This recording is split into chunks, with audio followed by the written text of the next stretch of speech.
Well, we want to take a closer look at the fastest growing group in Austin. That's the Hispanic community. A new report is out and it's on your table. I hope you'll take it with you and examine it more closely. This is from the Austin Community Foundation's Hispanic Impact Fund. So we're going to kind of use this as a launching pad this morning, but we really want to broaden the discussion to include a lot of different areas such as business and the arts. One thing is clear, and I love the title of this, When Hispanics Rise, Austin Rises. We are certain that when we support the economic security and advancement of Hispanics in Central Texas, we really all benefit, the entire city benefits. We are joined by three people this morning who can really talk about how some of these issues really impact the lives of the Hispanic community in Austin. And we're also going to be talking about how we can all make progress together. So we're going to start with Denise Hernandez. She's an assistant district attorney at the Travis County District Attorney's Office. She is on the board of Con Mi Madre, and she is the chair-elect of the KLRU Community Advisory Board. I love the KLRU connection, if you can't tell. Denise co-founded Hustle for a Cause. That's a social impact production firm owned and operated by LGBTQ women of color with an overall mission to create content and experiences that empower underserved communities. And next we have Luis Rodriguez. He is the president and CEO of this Greater Austin Hispanic Chamber of Commerce. Luis has been on the job in Austin less than a year. Gonna kind of just trial by fire. He comes from an executive position with the San Antonio Hispanic Chamber of Commerce, where in 2017 he was the recipient of the San Antonio Business Journal's 40 Under 40 Award. And Luis, we really look forward to your perspective as a newcomer to our city. And finally, we have Marisa Limon, and Marisa is the account manager and cultural director of TKO Advertising, where she develops multicultural marketing strategies for local, regional, and national clients. She is currently the board chair of Teatro Vivo and is on the Hispanic Advisory Committee for Austin ISD. Thank you all for joining us this morning. So I want to start with some statistics from this report. Just a couple of them. Hispanics make up 33% of the total population in Central Texas. 3 out of 4 Hispanics here are born in the U.S. Less than 1/4 of Hispanic adults over the age of 25 have a bachelor's degree. Only 28% of low-income Hispanic children are kindergarten ready. The poverty rate for Hispanics in Travis County is more than twice the poverty rate for whites. And Hispanics hold a lower percentage of management positions and a higher percentage of service positions in the Austin market. So I want to start with a question for everybody, for all three of the panelists. I realize this is just one report. It's a snapshot, if you will. But when you hear these statistics and you read the report, what really jumps out at you, and what do you think is missing in these numbers? We'll start, Denise, with you. One thing that really jumps out at me is the lack of kindergarten-ready young Latinos and Latinas. Considering how many nonprofits we have in the Austin area that are targeting this exact issue, it is concerning to see that. And I think what's missing from that, and the reason we still have this issue, is that a lot of the resources are focusing on Austin, Texas. And this report focuses on Central Texas as a whole, which focuses on Caldwell. It includes little cities like Lockhart, Texas, Maxwell. Those are all areas with really large Latino populations. And I think it's important that, yes, we focus on Austin, but we also focus on distributing some of those resources to these lower income rural areas right outside of our city. Great point. Luis, what do you think stands out in your mind from the business community, and also what do you think could be missing? And you come from such an interesting perspective, I think, not only as a newcomer, but you come from a city that is predominantly Hispanic, and you probably come to Austin and go, oh my gosh, there's this almost this economic separation and barrier going on. And thank you, Judy, and Emerge and Leadership Austin for inviting me to be a part of this panel. Being a newcomer from that suburb south of Austin, just down I-35, that is majority Hispanic. What's been an interesting perspective, we call these opportunities more so than anything, is the gap that lies where there's over 44,000 Hispanic-owned businesses in the Central Texas region. Out of those 44,000, about 40,000, about 94% generate $150,000 or less. So there's a huge opportunity as we talk about elevating and scaling up the Latino community here in Central Texas. As you all know, if the parents of entrepreneurs, of Latino entrepreneurs are doing well, their kids are doing well, their families are doing well, they're more stable, they're not moving from house to house, they have a foundation, and that truly generates future financial wealth. And I share that with you because in down south, there's a saying, they don't call it a minority majority city. They call it Hispanic majority city down there. It's 65%. And I think however, I was talking to Councilmember Garza because she herself is from San Antonio, and she shared with me, Luis, we left San Antonio good to come to Austin to become great, because Austin truly has a lot of potential here, more so than any other cities across the nation, to be honest with you. And I'm very excited as a newcomer that the opportunity that lies ahead, that we could help these Hispanic entrepreneurs take advantage of and become more successful. Wonderful. Marisa? Yes. First, kudos to the Austin Community Foundation for tackling this issue, for engaging a group of collective impact individuals working towards advancing, the work of what's going on in the Latino community and putting a spotlight on that. The Futuro Fund has done an amazing work to date in that area, and it's great to see more people leading that charge, not only as recipients of the work that all these nonprofits do and organizations do, but really as leaders and change makers, advocates themselves. What I would love to see, in addition to all the things that the report outlines, is a real asset-based approach. The Latino community is vibrant and rich and doing great. Just look around this room. There's so many amazing people here. In addition to all the people that are working behind the scenes and helping us be welcomed here, that's something we forget. That we have full, rich lives outside of this snapshot, that there's so many things going well. In addition to all the business and all that activity, there's a level of civic engagement. There's obviously needs, absolutely. These are very difficult times to be a member of the Latino community in a nation that's very politicized and at times feels like is actively working against you. So reminding ourselves that we come from great places, that we're growing to great things, that these families, that these numbers represent real people with real lives. I think that's an opportunity for all of us to dive into and to look at a little deeper. Beautifully said. What do you think is the biggest misconception about the Hispanic community in Austin? Or some misconceptions? Marisa, if you want to start, since you're... Sure. There's not just one.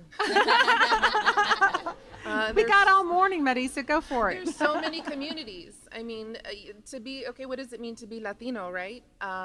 Any race, any kind of complexion. You probably couldn't point us out in a crowd, even though maybe you think you could. Not everyone speaks Spanish. That's not the common calling card or what you have to get into the door to come and join the club. It's open, it's real, it's thriving, it's alive. It's not something to be thought about as an aside, a silo. This community is rich and vibrant, and it's in the fabric of everything that is Austin. So Latino is Austin. Austin is Latino. It's not indivisible. And recently I was introduced to the term Latinx. Yes. You talk about that? Sure. Should Google it. Lots of great dialogue. Am I saying it right? In the Latinx? Twitter sphere, Latinx, okay. Yes. So Spanish is a gendered language. So Latino, Latina, there's been a lot of movement as to how we identify or how people choose to identify themselves with or without gender. So an X, some people think, is more inclusive of different genders and backgrounds and not being binary in terms of how you identify male, female, but more inclusive. So in academia primarily, but also in more spaces, arts communities, that's being embraced. But then there's a lot of tension and a lot of people hate it. So ask people how they want to be called. Okay, thank you. Luis, misconceptions about the Hispanic community. It's hard to, I want to talk about more about what tends to be overlooked with the Latino community in general. And for the last 20 or so years that we kind of need to constantly be reminded of. The Latino GDP in the United States is $2.13 trillion. If it was its own country, it'd be the 7th largest economic power in the world. That's how powerful the Latino GDP is in the United States. The Hispanic entrepreneurs represent over 24% of new startups every single year.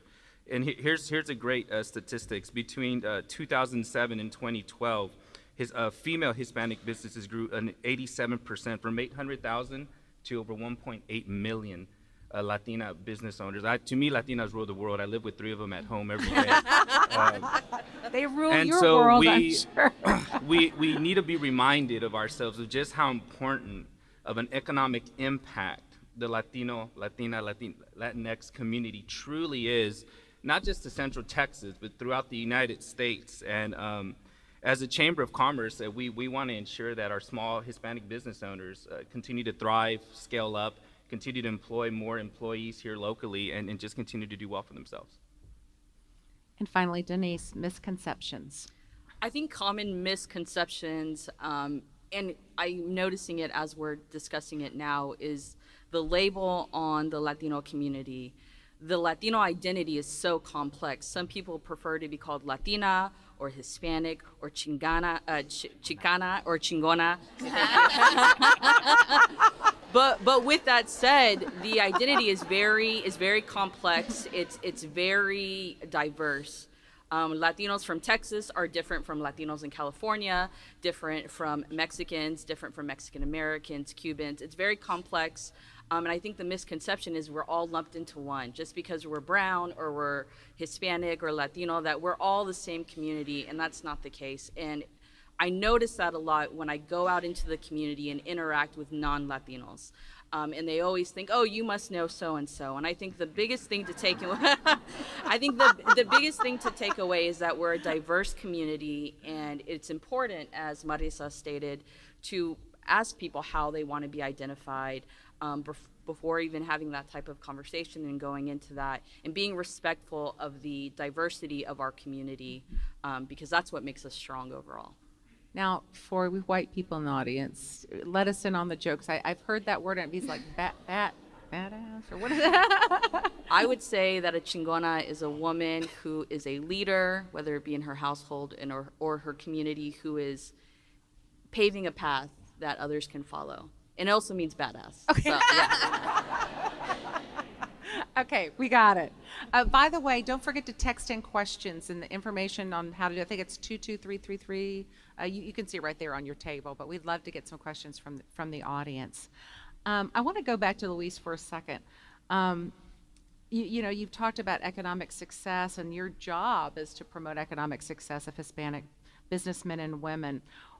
What have you found in your short term here to be the primary barrier to success for those businesses in Austin? And tell us about also maybe some of the pathways you're creating to get away from that barrier. Sure. No, thanks. That's a great question. I think from a barrier standpoint, I think it's more educating our small Hispanic business enterprises here on access to capital.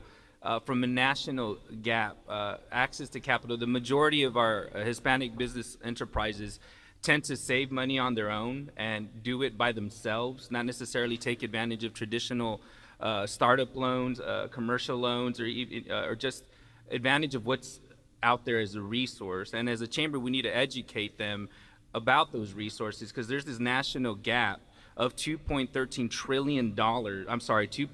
trillion on startup funds between the Hispanic business enterprises and others. And so that screams opportunity over the next few years. And as we continue to be the new entrepreneurs, the face of entrepreneurship for many years to come, as a Chamber of Commerce, we need to ensure that they know access to capital is critical to help them make sure they start off in the right direction and grow powerhouse. And then secondly is our culture tends to be very loyal in a good way. I still call my mom every single day and talk to mi mama for all the consejos in the world, right? She's my best advisor. But we also tend to occupy or hire our uncles who might have been good at math to be our accountants and others. And so we, as our culture, when we go into entrepreneurship, we need to utilize the great resources that are available. And I just do want to share something that has impressed me about Austin, and that's the Hispanic organizations that are here, like Con Mi Madre and what they're doing, like Latinitas and what they're doing, like Avance, which is a national program that's here, Hispanic Alliance, YAPA, Asociación Empresarios Mexicano. I think all these Hispanic-focused organizations, one thing I like to ask is that we continue to work together as an organization focused on the Hispanic empowerment and do great things together, because when we work collectively and collaboratively, we tend to rise a little bit faster and, more importantly, a little bit stronger. Denise and Marisa, I'll pose a similar question to you. In your space, in your line of work, what are some of the barriers that you see? As an assistant district attorney, I am one of the only Latinas in my courtroom. And overall, just how many lawyers are in here? Only a couple. I'm shocked. But one thing that I've noticed is when I'm in the courtroom, I'm surrounded by white men. And it is a very common barrier that I face, that people misconceive me to be not an attorney because I'm young and because I'm Latina. And it happens all the time. And it's concerning because I do know, as we see in the statistic, that very few of us have bachelor's degrees. Very few of us go on to get graduate degrees, and that is something that I really am passionate about changing. And that's why it's so important to support organizations like Latinitas, Con Mi Madre, the National Hispanic Institute. All these organizations do a great job at tackling the issues that young Latinos face. And it doesn't matter where a young Latino comes from, whether they're low income or they're in a single parent household. If you inspire that child to go on to do great things where they can raise their family up, they will do it and they will achieve. And it doesn't matter if they're moving house to house or they don't have electricity on that day, they will be passionate enough to find the drive to become a lawyer. I'm the first lawyer in my family, the first person in my family to go off to college, and my drive was constantly, I want to make my parents proud for the hard work, the blue collar work that they do every single day to give me the opportunities that I have. And so I'm a strong believer that we need to see more Latinos who are lawyers, more business owners, more entrepreneurs who look like us, and we need to share that story. The other issue that I see in regards to the social impact community that I'm in is that, as Luis identified, is that Latina women receive less than 3% of capital funding for their organization, enterprises, businesses. That's an issue. And we need to be investing in these young women who are Latina and these young men who are Latino and helping promote their businesses, because that in turn will change our community and we'll have more stories to tell to our young Latinos and saying, you can do this and you can be successful and you can help your family. Bravo. Marisa, barriers. Yes, I work in advertising, the world of Mad Men. And so it's very different when you begin to think about audiences. That Latino buying power that Luis was describing is strong and it's an asset. And different folks that want to get their message out to different markets tend to not value or deeply understand the value of that. So what I've had to see in our work is we'll have clients come to us and say, well, we want to reach all Texans. Okay. So what does that look like and what does that mean? And from a traditional advertising perspective, the world was designed with an older white male in mind. That was the audience. And so that was the person that was going to make the purchasing decisions. And perhaps in your household, that's the case. But in many households, that's not. So we're really helping our audiences understand, our clients understand that there's a lot more out there and that it goes beyond if you want to target or reach a cultural Hispanic, Latino audience. You don't just slap it into Spanish and call it a day. It's a lot more of understanding culture and nuance and understanding why people do what they do, how they relate to your product, how they relate to your mission, how they relate to your organization, and that really makes a difference. So that's something that's been a barrier for me, is this idea of helping people understand that with the dollars that you have, invest in this area and it will yield. Teresa, before you ask questions from the audience, I'm going to ask you a question. First of all, I want to know just a little bit more for those people in the audience. I'm familiar with Comi Madre, but some people in the audience may not be. And this is Teresa. Teresa is the CEO of this group. But you focus on nearly all aspects of this particular report with your work. What would you say is something we should not lose sight of as we have these conversations? Yeah, thank you, Judy, and thank you to the panel for a very lively and important conversation this morning. It's great to see people getting up early to come have this kind of conversation. It's a topic obviously near and dear to my heart. Con Mi Madre helps young Latinas to stay in school, get their college education, and what's unique about our programming is, as our name states, we engage moms in that process with their daughters starting in 6th grade, and it's a 13-year program, and so we really stay with them until those girls graduate from college. And we've actually been seeing some of our moms go back to college and pursue business opportunities after going through our program with their daughters. So yes, this report and these topics are very connected to our mission and what we do every day. I would say that, you know, speaking specifically to the report, we could read this, and particularly when you look at like early childhood education, right? We could read this and go, okay, yes, absolutely, this is the way forward. And we know that. The data doesn't lie, and it's showing us a pathway forward.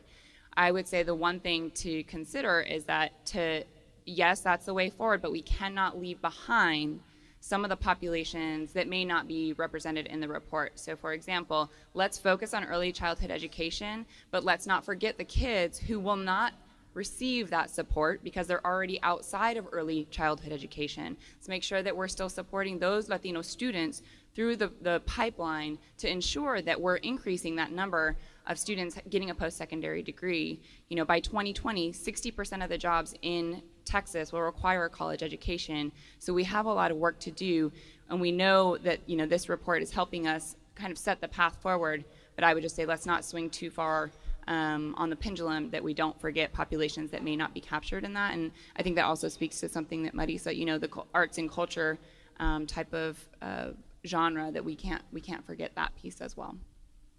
Thank you. Now, do you have some questions from the audience? Yes, we do. And I think one of the questions, there's a few themes coming out here.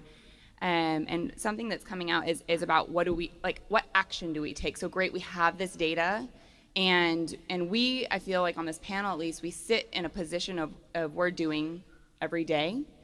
But what kind of advice do you give to others to say, how do we get our broader community to understand our strengths, not just the barriers? How do we get them to understand the culture, the history? Where does that come into play? And how do we make sure that it's a community-wide effort, that kind of information is getting out there?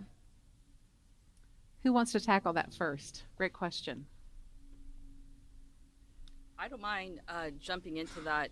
I think what's really important is to create spaces of color in Austin that are comparable to other spaces here in Austin. For example, Yapa is doing an amazing job at creating spaces for young Latino professionals in a way that I've yet to see in another city. There's a lot of embracing of Latinx culture, of bringing in vendors from the Austin area. So small businesses are bringing in those vendors to come to their happy hour to network with young professionals who could be lawyers or entrepreneurs already. And that mix of culture is really important for a lot of reasons, because it makes the community more united on the business and professional level. And I think if we continue to create spaces of colors, spaces where Latinos can unify and have discussions, then we're able to tackle this issue of how do we show our strengths? We show our strengths through our numbers, through what we can create, and how successful those things can be. And so my call to action, or my thing that I would suggest to all the professionals in the room, is continue to create those spaces. And if you aren't a part of an organization that creates a space, meet someone here. There's a lot of strong individuals in this room who continue to fight for those spaces here in Austin. And I think they're really important. Luisa, Marisa, do you want to tackle that one? Sure. From my kind of guru, Miss Brene Brown, she always talks about getting curious, right? So if there's an opportunity to learn more, just get curious. Why? Okay, this report is telling me this information. That's awesome. What else is there? How else can I round it out? How can I shape this for me? What does this look like in my workplace? How does this impact my hiring? How does this impact how we serve our customers? How does this impact the mission that we have? Thinking through and getting curious about how it intersects with all aspects of our life is critical, because this touches every single thing that is Austin, which is you. So it's getting curious and trying to look for understanding and celebrate what you can celebrate, challenge what needs to be challenged, and then roll up your sleeves and get to work on the hard stuff, and not being afraid to ask for help. You know, there's not there are going to be people who are going to be setting people off and just not wanting to participate at all, and they would be naysayers for anything. So go where the energy is something I was told early on, and there are people there who have energy. So go with them, find ways, get curious, and make a path. You know, both Denise and Marisa kind of touched on all the key points. I would also add, the Latino population will eventually be the majority population in the state of Texas. It's inevitable, and it's a great thing. And we need to learn as a community to embrace that. We need to start seeing more Hispanics on boards of directors here, on commissions. Earlier, you stated one thing that surprised me about Austin, and I'm sorry, I was just thinking about this because she's been doing a phenomenal job. You would think she's been doing it for 12 years, but she was the first Latina council member elected, and that was surprising to have heard that happened in 2014.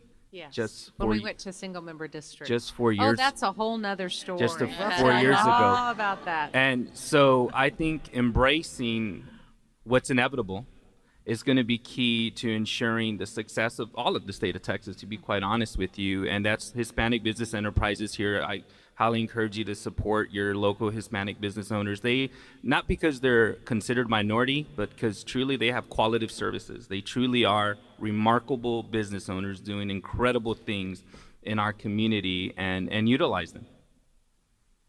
All great points. Teresa, is there another good question you have? Yeah, so I'm going to combine two of them. So one question is, how do we engage the Latino community and include them in the solution? But then there's another question about how do non-Hispanic focused nonprofits better serve young adult Latinx? And so combining those two, putting that out to the panel, and then happy to also give my thoughts on that. Please do. Well, why don't you start, Teresa?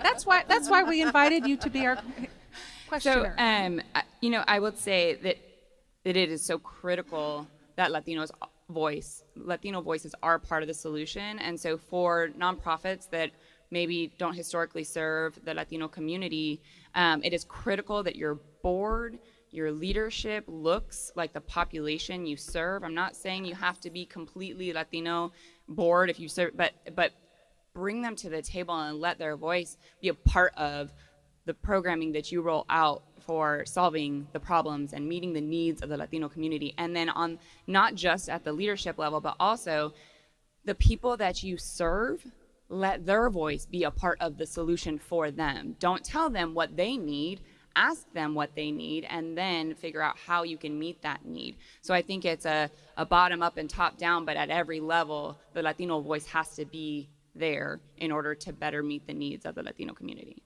Yes. Yeah, absolutely. I completely agree with everything that Teresa shared. As far as having Latinos be part of the solutions, we have to think differently about how we do that work.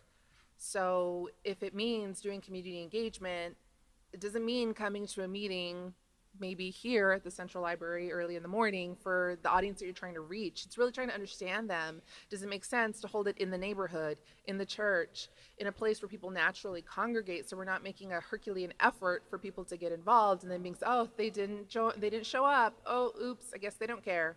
No. People have really full lives, and it's complex and it's complicated, and usually there are children and childcare and multiple jobs. And so navigating all of that, I'm sure it was a feat for some of you just to get here this morning with a lot of support from folks. So being mindful of that. And then as nonprofits, you may not have a message of serving Latinos, but with the Austin population is what it is, you are serving Latinos. Like, that's just how it goes. You can't cut the numbers really any other way unless you're really trying very hard. So you are serving Latinos. So it's your mission. If your mission is Austinites, your mission is Latinos. And I think that's why we love the idea that we have this recorded. It's going to live on the Leadership Austin website. It'll live on the Decibel ATX website. And, if anybody wants to take this conversation out in the community, all you have to do is go to YouTube and push play. So it isn't convenient, as you said, Marisa, for everybody to be able to come to a breakfast on a Wednesday morning. So we can think of some unique ways through social media to get these messages across too. Luis?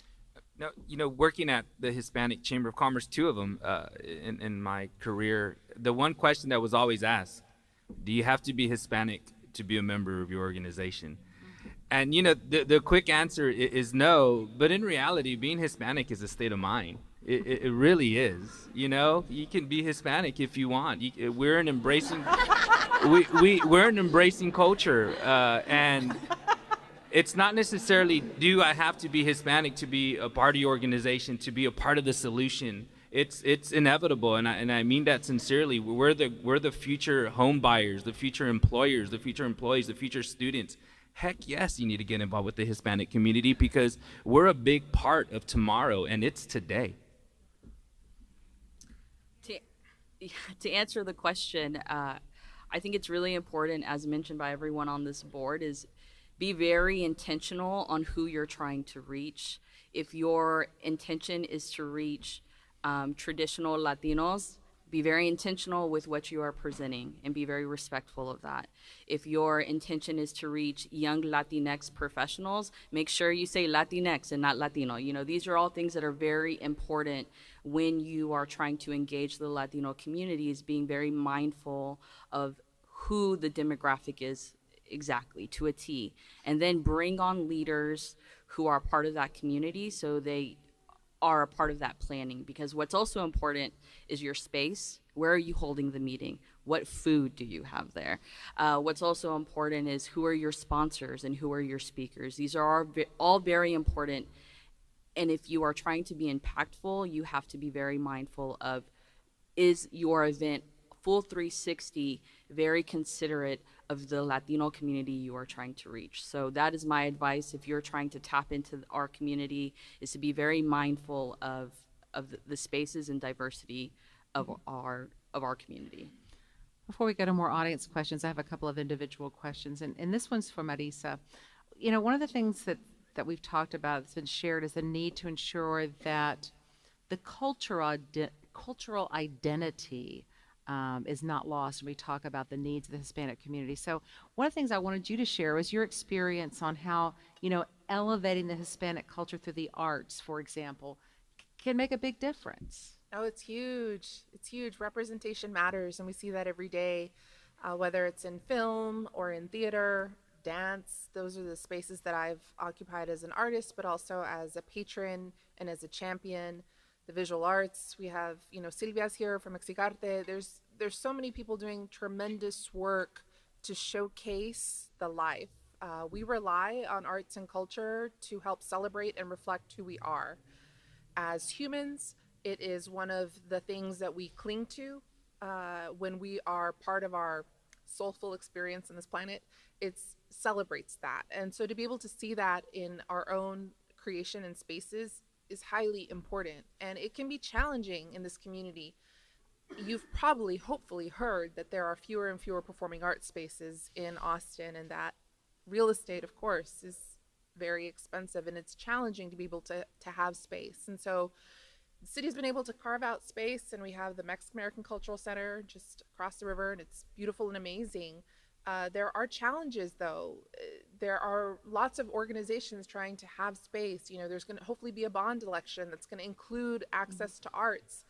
What becomes a challenge is that a lot of times Latino arts organizations are not run by full-time artists. There are people that would love to be artists full-time, but they have day jobs, and they do arts at night, on the weekend, whenever they can. And so there's not always the same access to resource. There's not the same access to voice. So if you're talking to the Creative Arts Alliance or different groups that have a larger voice, you may not be hearing from the individual groups that are impacted. So again, digging deeper, finding where people congregate and when they're making their art, because that art is sacred. That art is serving your children. It's reaching thousands of school-age children, whether it's at the Scottish Rite Theater, if it's at the MAC, if it's at ZAC. There's so many partnerships and rich experiences that you can partake in, not just at, the main stage of the Dell Hall, but in the smaller nooks and cranny theaters around the community. If you think about numbers, Latinos are actually the #1 ticket buyers for film in this country. We go to the movies a lot. And so there's a lot of money there and resource and opportunity. So if you want to champion an arts organization and sponsor the night and have an educational event for your corporate team or for your staff, the theaters would welcome you. Have a nice reception, see some art, engage in conversation, support community. It goes a long way. So it's incredibly important that we celebrate and support artists as we think through the bond, hopefully that'll be coming up, and all the ways that we can put money and plans behind what makes Austin so vibrant. And Marisa, you obviously saw, Denise, you obviously saw a need when you created Hustle for a Cause. What was that need, and how are you tackling it through this Hustle for a Cause group? Hustle for the Cause was started by my fiance and I. My fiance is also a woman of color who grew up in a predominantly Latino population. She's Black, but grew up in a extremely Latino population. And it was really right after the election, we were devastated. And when I mean devastated, I was fearful for what was to come because of the rhetoric that was coming out of the campaign. I felt personally attacked on so many levels. Not only me as an individual, but my family, my friends, people that I cared about. I felt afraid for them. And it was this passion and drive to create spaces that were intentionally reflective of my values and my culture, and united a community that I was a part of and passionate about, and that is the Latino community. And so we created Hustle for the Cause specifically to create those spaces and products. We launched Chingona Fest, ATX, which was the first festival of its kind here in Austin, with the intent to create a space that has all women vendors who are Latina, all musicians who are led by Latinas. The predominant festival team was Latina, and we donated a majority of the proceeds to 2 organizations that serve Latinas, Latinitas, and Con Mi Madre. We were very intentional, and it was successful, and it was well received in the community because those spaces are needed, as Marisa pointed out. And it's important that we are able to create something successful like that and help it grow, and maybe one day as big as ACL, because that space is not only needed in Austin, it's needed in Texas, it's needed in the US, because we can't stand silent anymore. We can't allow ourselves to be overshadowed and overpowered by the ugly rhetoric that is coming out of the administration. And so I hope to continue to create those spaces, and my biggest advice is to continue, every business leader in this room, to reach out to a young Latino in this community who's making a difference, and help mentor and support them in some way, because that's the future. And I just hope to have another Chingona Fest just as successful as last year, raise more money for Con Mi Madre and Latinitas, and have everybody in this room at the festival as well. And now we all know what Chingona means. Yeah. Teresa, how about Let's get some more audience questions in. I know we're running out of time. Yeah, so there's a few questions here about our education system and particularly what it means for our Latino children as they're entering the current system. And so, and I think this also, there are a couple pieces to it, but, from our panelists, what do you think we need to do with our education system to ensure that it's meeting the needs of our kids who are coming into the system currently? Who wants to start with education? Sure, I'll take a stab at it. Just fairly recently moving into Austin. We closed on our home Friday after almost 7 months of commuting back and forth from, again, that suburb down I-35. As I came into Austin, what I noticed is all the good schools are on one side of town, with two little girls, a sixth grader and a second grader. But I don't think that's necessarily an Austin issue. It's a statewide issue. I think our education at the state level needs a lot of room for improvement. And this is going to go back to what was mentioned earlier. How we fix our education issue is we need to do a better job of voting as a Latino population. We need to ensure we go out to the polls and we champion those who are going to champion us. As you look at our elected officials at the statewide level, it's not a great reflection of our state. It's not even at the local level. I want to really commend Councilmember Garza, Councilmember Renteria, and Councilmember Casar for doing the hard work representing the Latino community, and Councilmember Ora Houston too. And to fix the education system, it's going to be a long road ahead of us, but education is key to true economic development, to workforce development, and is the largest growing population in the state, not only in Central Texas. We need to ensure that our education is fixed for our future. I mean, I'm very mindful, I'm very passionate about it because I have two little brilliant Latinitas at home who has a mom who's a veteran, electrical engineer, and aspire to do all great things their mom continues to do, and I'm very lucky to be married to her, by the way. I know that every single day of my life.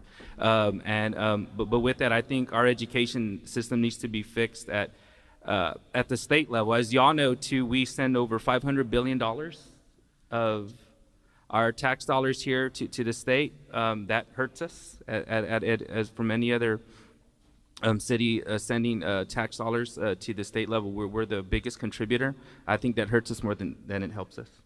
School finance is a topic for a whole other breakfast. Does anybody else want to tackle education? Yes, very true, all of that. And education in and of itself, my biggest takeaway is there's so many people trying to do the good work within our schools, whether it's teachers, cafeteria workers, central office staff, everybody's really trying to do the good work. And so something we can all leave today and do is adopt our neighborhood school, whatever that is, whether you have children or not. You're a taxpayer, you're paying money into it. It's part of our responsibility as Austinites to make sure that they succeed. And so that's very important. It's also understanding that you may hear about schools in the news, whether, oh, some school is closing, oh, some school might be taken over, oh. Get curious, don't judge. Try to understand. The issues are complex, they're deep, they're long-standing. It's not, there's no Band-Aids. These are some deep-rooted things that Austin now has to reckon with.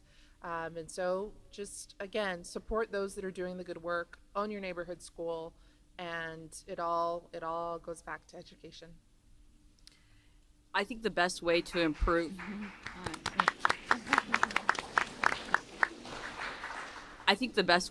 our education system is realizing that the education system, the government can't do it alone. It's really important to have a collective impact by bringing in nonprofits into the school districts, like Con Mi Madre and Latinitas and National Hispanic Institute. I can name a whole list of these organizations who do extensive work with mentorship.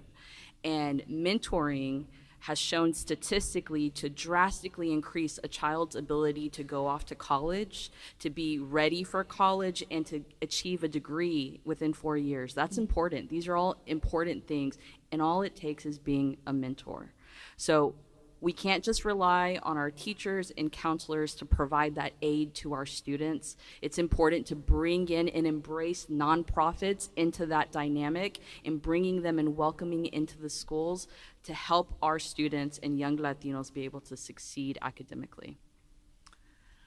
We really have time for one more good question, and I want that to be a call to action. We always end these breakfasts with some type of message that each of our audience members can take away. And I feel like this entire breakfast has been a call to action because you guys have made so many wonderful points and given us food for thought and things we can take out to our communities. But give us one more good call to action, some actionable ways people here today could be more thoughtful and proactive on some of the issues that we discussed. And Denise, I'll start with you.